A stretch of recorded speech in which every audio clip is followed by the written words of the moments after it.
Alamin po natin ang latest naman sa lagay ng panahon mula sa ating resident meteorologist sa Ginoong Nathaniel Cruz. Mang Tani, napapansin po natin na maalinsangan pa rin ho yung panahon kahit malapit na ang Pasko. Magiging sa Baguio nga ho raw, mainit pa rin. Ano ho ang dahilan kaya nito, Mang Tani? Tama ka dyan, Connie. Hindi pa ganon kalamig ang panahon ngayon sa Baguio City. Unang-una, ito ay dahil sa humina yung ating hanging amihan. At tumutok yung reeds o yung extension ng high pressure area dito sa Luzon.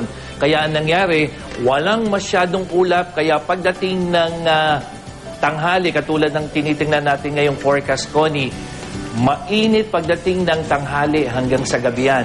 Pero dahil walang ulap hanggang gabi, pagdating naman ng umaga o gabi, bumababa yung temperatura.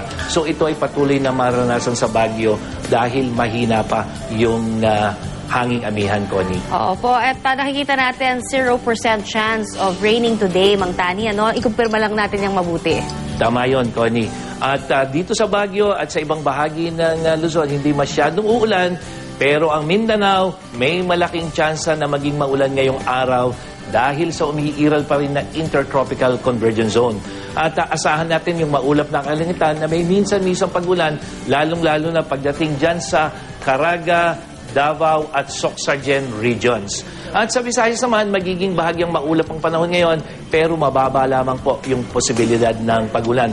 Habang dito naman sa Luzon, asahan natin yung magandang lagay ng panahon, halos sa buo, maliban na lamang yung mga maliit na tsansa ng malaka ng pag-ulan pagdating ng hapon o gabi, lalong-lalo na dito sa may Southern Luzon.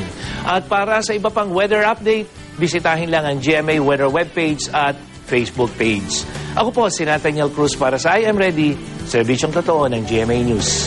Maraming salamat muli sa iyo, Mang Tani.